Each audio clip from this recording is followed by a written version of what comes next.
Nuh alaihi salatu wassalam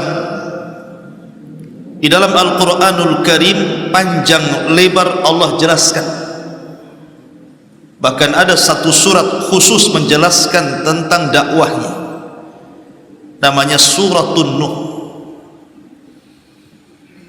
Bahkan juga dalam Suratul Hud dan surah-surah yang lainnya cukup lengkap.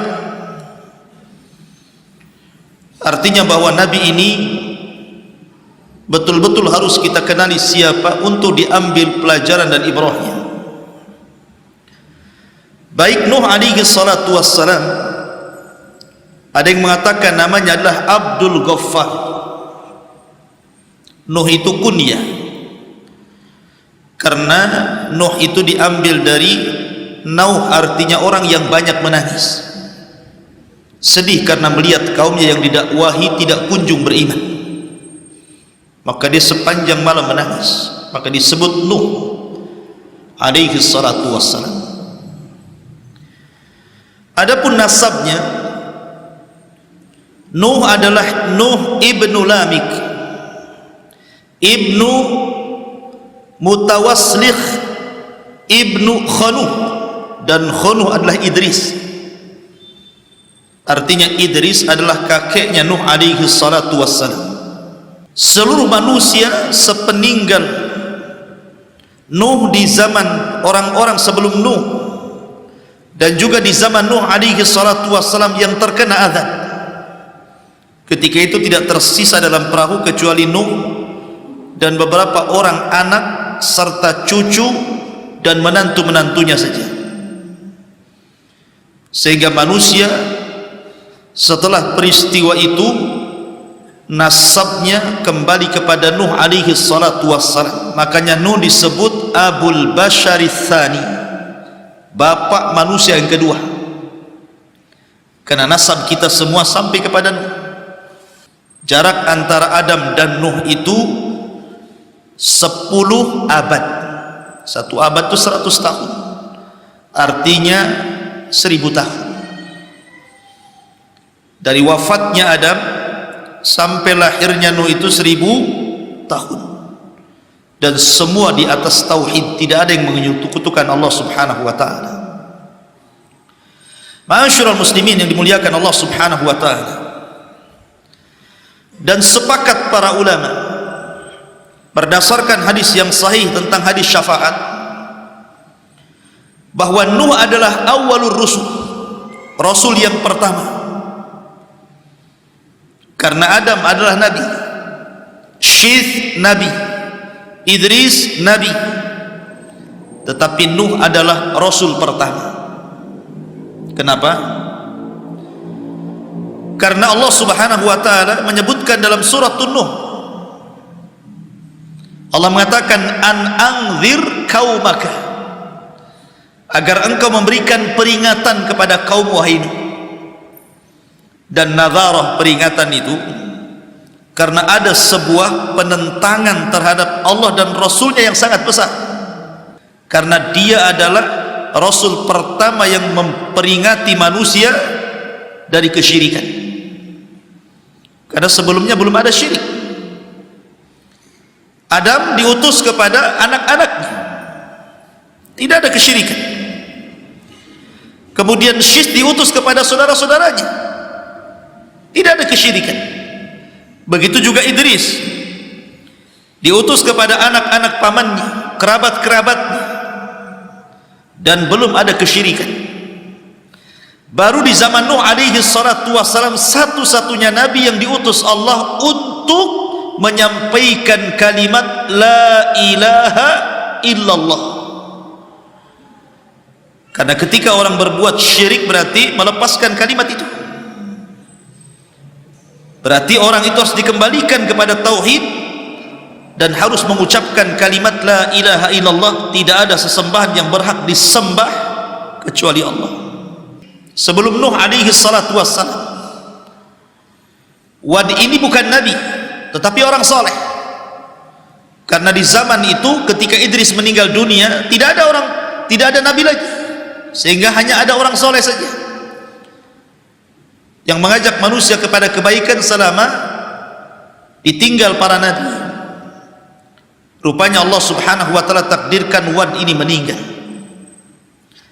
Kemudian perjuangan Wad ini dilanjutkan oleh putranya yang namanya Suwa. Suwa pun dicintai manusia karena kebaikannya.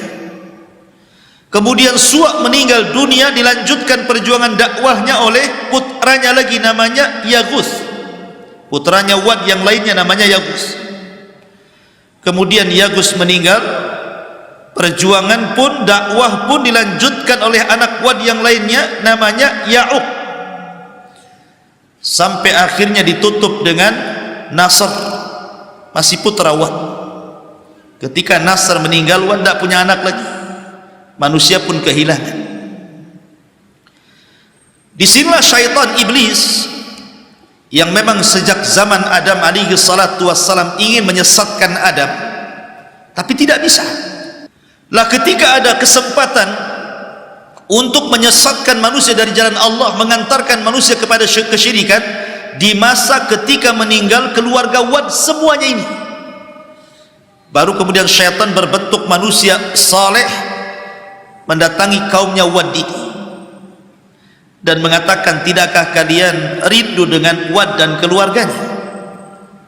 Maka manusia mengatakan tentu. Kemudian iblis yang menyamar sebagai orang saleh mengatakan, kenapa pula kalian tidak membuat patung keluarga Wad, sehingga kalau kalian melihat patung itu kalian akan dinostalgiakan bagaimana dulu Wad ahli salat, ahli zikir, ahli ibadah, ahli taat, sehingga kalian akan terangsang untuk melakukan itu. Akhirnya dibuatlah patung Wad, Suwa, Yaghus, Ya'uq, Nasr, ditempatkan di sebuah tempat khusus di ketinggian, sehingga kalau mereka lewat melihat patung-patung itu terangsang untuk beribadah, tapi tidak ada kesyirikan. Kemudian generasi pertama pembuat patung meninggal, datang generasi kedua. Syaitan datang lagi dan mengatakan, jauh-jauh kalian ziarah dari rumah kalian ke sini hanya untuk melihat Wad, patung-patung Wad. Kenapa kalian tidak memproduksi saja banyak-banyak? Letakkan patung itu di rumah-rumah kalian, tidak perlu lagi kalian datang kemari. Akhirnya diproduksi banyak-banyak, diletakkan di rumah-rumah orang itu. Generasi kedua meninggal, datang generasi ketiga, tidak tahu apa-apa maksudnya apa itu. Iblis datang lagi berbentuk orang saleh dan mengatakan, aku loh hidup di zaman bapak kalian, di zaman kakek kalian, di zaman orang yang membuat patung-patung ini. Tujuan mereka satu, mereka itu menyembah patung-patung itu dalam rangka mendekatkan diri kepada Allah. Dari sinilah terjadi kesyirikan pertama. Mulailah manusia menyembah Wad, patungnya Wad, patungnya Suwa, patungnya Yaghus, Ya'uq dan Nasr, sampai generasi berikutnya maka patung-patung itu dirubah menjadi patung-patung binatang.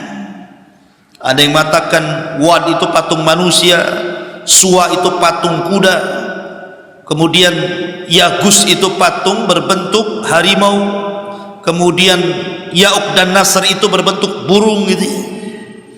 Jadilah kemudian disembah di mana-mana. Lihat bagaimana cerdasnya syaitan untuk menyesatkan manusia dari tauhid menuju syirik. Makanya Allah mengatakan, kana nasu ummatan wahidah fakhtalafu faba'atsallahu an-nabiyyin. Dulu umat ini bersatu di atas tauhid. Sejak zaman Adam, Syith, Idris, semua bersatu di atas tauhid. Fakhtalafu, mulailah mereka bercerai-berai, mulailah mereka menyembah patung. Maka Allah utus ketika itu faba'atsallahu an-nabiyyin. Siapa nabi yang Allah utus? Nuh alaihi salatu wassalam. Maka dialah rasul yang pertama memberantas kesyirikan. Masyarul muslimin yang dimuliakan Allah subhanahu wa ta'ala, kapan Nuh diutus menjadi rasul? 480 tahun Nuh diutus menjadi rasul. Ya, karena usia dakwahnya saja 950 tahun. Berarti usianya di atas 1000. Kalau 950 tahun ditambah 480 tahun kemudian meninggal, berarti kurang lebih usianya 1400. Ada yang mengatakan 1500, ada yang mengatakan 1870 tahun gitu ya. Karena umat dulu itu selain usianya panjang-panjang, postur tubuhnya pun tinggi-tinggi. Ya. Masyarul muslimin yang dimuliakan Allah Subhanahu wa taala. Adapun keluarganya, Nuh alaihi salatu wassalam itu memiliki 4 putra. Pertama namanya Syam, kemudian yang kedua namanya Ham, kemudian yang ketiga namanya Yafis. Syam, Ham, Yafis, ini semua mengikuti dakwah ayahnya, masuk Islam. Hanya satu yang Allah Subhanahu wa ta'ala takdirkan tidak ikut ayahnya, tapi ikut agama kaumnya, namanya Kan'an. Dia tidak ikut bapaknya. Kenapa? Karena pengaruh buruk ibunya. Makanya penting mencari pasangan itu yang baik. Maka karena keburukan akhlak istrinya Nuh, turun kepada Kan'an, turun kepada anaknya Kan'an, dua-duanya kufur. Subhanallah ya. Nuh diuji dengan istri dan satu anaknya ini. Padahal Nuh sudah berusaha menyelamatkan anak loh ya. Ketika dia di atas perahu, dia lihat Kan'annya sudah lari-lari ke bukit tinggi-tinggi untuk menyelamatkan dari banjir. Nuh sudah berteriak, ya bunayyar kam ma'ana, anakku naik ke perahu, karena tidak ada yang selamat hari ini. Tapi anaknya mengatakan, sa'awi ilal jabal, hendak saya akan cari tempat yang paling tinggi. Emang sampai di mana banjir ini katanya. Tapi Nuh mengatakan, wahai anakku, tidak ada yang selamat hari ini. Pasti air ini akan melewati setinggi manapun gunung yang ada di sini. Subhanallah ikhwan, tidak ada yang selamat satu, semua diratakan, semua dibinasakan kecuali Nuh dan orang yang ada di perahu. Ma'asyiral muslimin yang dimuliakan Allah Azza wa Jalla. Adapun tentang masalah perahu Nuh alaihi salatu wassalam, Nuh alaihi salatu wassalam dijelaskan. Jadi ketika pada tanggal 10 dari bulan Rajab, jadi Nuh alaihi salatu wassalam naik ke atas perahu,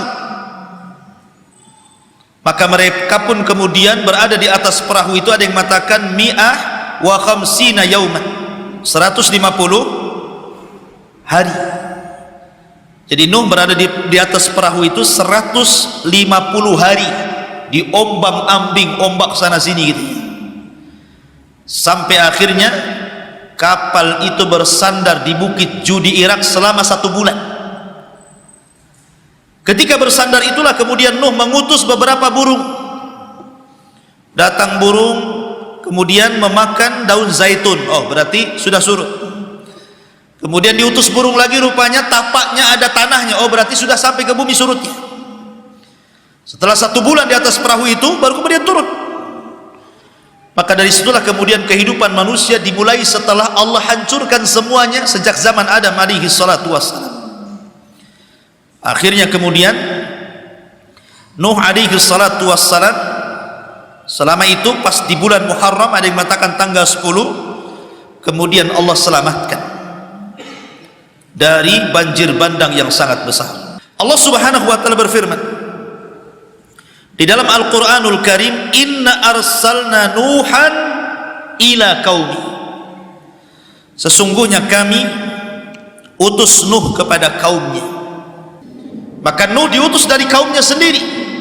Makanya Allah mengatakan inna arsalna Nuhan ila qaumi an anzir qaumaka min qabli an ya'tiyahum adzabun alim, agar engkau wahai Nuh memberikan peringatan kepada kaum sebelum datang kepada mereka azab yang pedih. Menunjukkan bahwa azab itu tidak mungkin turun kecuali setelah datangnya peringatan. Wa ma kunna mu'adzibina hatta nab'atsa rasulah, Tidak mungkin kami mengadab sebuah kaum kecuali setelah diutus Rasul kepada mereka. Kemudian Nuh mulai berdakwah, wahai kaumku, saya ini diutus kepada kalian sebagai nadhir, peringatan yang jelas.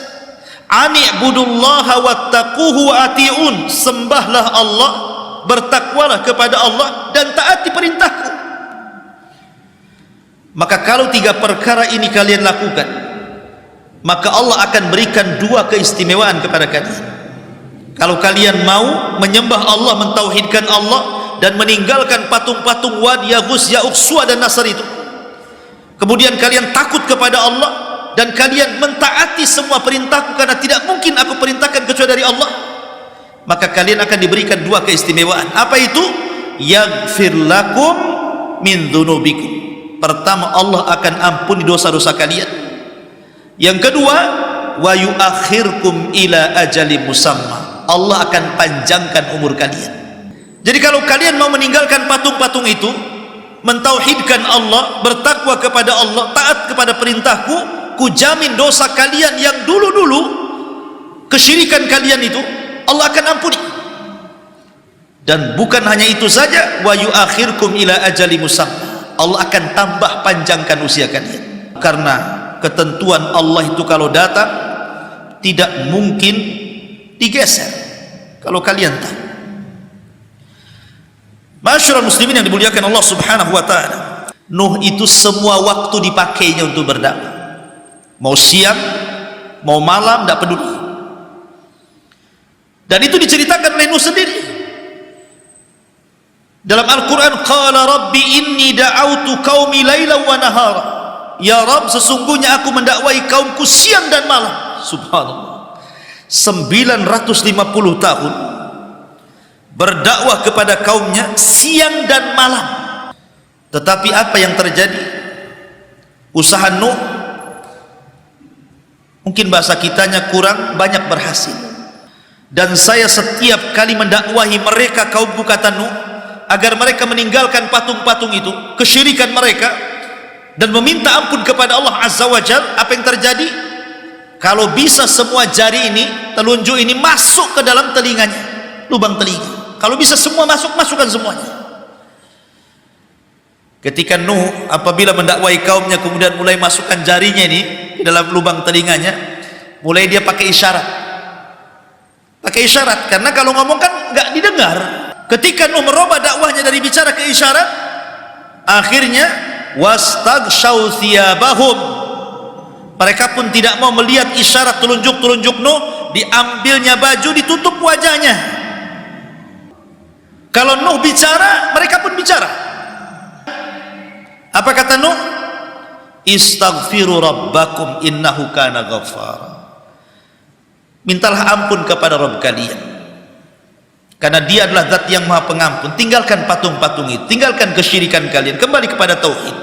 Kalau kalian kembali kepada tauhid, tadi sudah diberi 2 keistimewaan, diampuni dosa kalian, dipanjangkan usianya. Ada lagi, kata Nuh, kalau kalian mentauhidkan Allah, meminta ampun kepada Allah, Allah akan hujani kepada kalian. Kalian tidak mungkin paceklik, tidak mungkin kekeringan. Akan ada hujan yang membasahi tanah-tanah kalian untuk minum dan untuk ternak dan untuk berkebun kalian. Nuh menjanjikan kepada mereka banyak perkara itu. Asal kalian tobat, beriman kepada Allah, mentauhidkan Allah, istighfar kepada Allah, Allah ampun dosa kalian, Allah akan panjangkan usia kalian, Allah berikan hujan kepada kalian, Allah perbanyak harta dan keturunan kalian, Allah suburkan kebun kalian, bahkan Allah akan berikan sungai-sungai dan air-air yang bermanfaat kepada kalian. Tetapi apa yang terjadi? Tetap saja rupanya tidak mempan dengan cara diberikan kabar gembira. Karena dengan cara kabar gembira tidak mempan, Nuh mulai menakut-nakuti. Allah mengatakan, kenapa kalian tidak takut kepada Allah subhanahu wa ta'ala? Kemudian Nuh memberikan logika, kenapa kalian tidak takut kepada Allah? Apakah tidak takut azab? Ya. Tidakkah Allah subhanahu wa ta'ala telah menciptakan kalian bertingkat-tingkat, mulai daripada segumpal mani, kemudian jadi segumpal darah, kemudian jadi segumpal daging, kemudian jadi janin, ditiupkan ruh keluar ke bumi, masa kecil, masa remaja, dewasa, Allah berikan rizki banyak kepada kalian. Siapa yang membuat engkau seperti itu kalau bukan Allah? Tidakkah kau lihat langit? Berapa lapis langit ke atas itu? 7 lapis. Tidak mungkin langit 7 juga ada. Pasti ada yang menciptakannya. Siapa yang menciptakannya kalau bukan karena Allah? Atau kau tidak lihat bulan yang bercahaya? Begitu juga matahari yang terang benderang. Coba kalau seandainya malam ini dibuat sampai kiamat, siapa yang bisa mendatangkan terang? Atau siang dibuat sampai kiamat, siapa yang akan mendatangkan gelap? Sementara sekarang ada siang ada malam, lah siapa yang memutar balikan ada siang ada malam ini? Apa berputar sendiri begitu? Tidak, karena mereka menyebutkan Allah. Maknanya begini, Nuh itu mau mengatakan seperti ini sebenarnya. Apakah yang menciptakan langit dan bumi itu Tuhan ini, Wad, Yagus, Ya'uk yang kalian sembah ini, ataukah Allah? Atau yang menumbuhkan tumbuh-tumbuhan ini, patung-patung kalian, ataukah Allah? Nah gitu maksudnya. Jadi diajak secara logika gitu ya. Tetapi memang kaumnya adalah kaum yang degil, ikhwan. Tak juga dapat hidayah, enggak ada dapat hidayah. Sehingga Nuh alaihi salatu wassalam mengatakan, qala Nuh, berkata Nuh, ya Rabb, kaumku tidak menerima dakwahku, mereka justru bermaksiat kepadaku, dan mereka justru mengikuti orang yang memiliki harta dan anak yang tidak manfaat untuk mereka. Mereka lebih memilih para pembesar, orang-orang kaya. Kalau mereka yang ngomong didengar, kalau aku yang ngomong tidak didengar. Bahkan bukan hanya itu saja, mereka sudah buat makar, ya Rabb. Dan mereka mengatakan, la tadharunna alihatakum, jangan kalian gubris usapan si Nuh itu. Jangan kalian tinggalkan patung-patung ini, Wad, Suwa, Yagus, Ya'uk, dan juga Nasr. Dan sungguh mereka sudah sesat dengan kesesatan yang banyak sekali. Dan tidaklah orang-orang zalim itu menambah kecuali kesesatan saja. Maka apa yang terjadi? Karena kesalahan mereka tidak menerima dakwah Rasul, mereka pun ditenggelamkan. Dan pada hari kiamat mereka akan dimasukkan ke dalam neraka, dan mereka tidak memiliki penolong di hadapan Allah Azza wa Jalla. Bahkan Nuh alaihi salatu wassalam mendoakan siapapun yang ingkar kepadanya untuk jangan hidup di bumi. Itu doanya Nuh. Apa kata Nuh? Qala Nuhu rabbi la tadar alal ardi minal kafirina dayyara. Nuh berkata, ya Rabb, jangan kau hidupkan satu jiwa orang kafir pun di muka bumi. Apa alasannya? Jika kau biarkan mereka hidup atau keturunan mereka hidup, pasti akan menyesatkan hamba-hambamu, ya Rabb. Dan mereka tidak akan melahirkan kecuali anak yang jahat dan kafir saja. Percuma, matikan semua saja.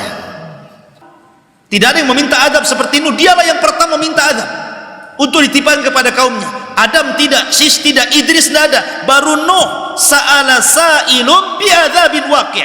Dia yang meminta adab itu. Ya Allah, berikan adab kepada mereka. Aku sudah dikalahkan. Ya. Fantasir, mintalah pertolongan, ya Rabb.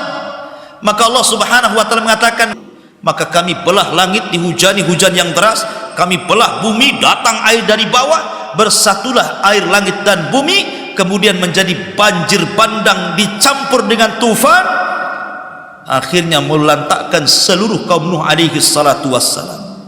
Dari situ Nuh berdoa, Rabbighfirli wali walidayya waliman dakhala baitiya mu'minan walil mu'minina wal mu'minat wala tajididz zalimina illa tabara. Ya Rabb, ampuni aku, ampunilah kedua orang tuaku, dan ampunilah orang-orang yang masuk ke rumahku, baik dia mukmin laki-laki atau perempuan, dan jangan kau tambah bagi orang-orang zalim kecuali kehancuran, ya Rabb. Makanya kemudian Allah subhanahu wa ta'ala mengabadikan kisah Nuh di banyak ayat dalam Al-Quran. Bagaimana dakwahnya Nuh alaihi salatu wassalam.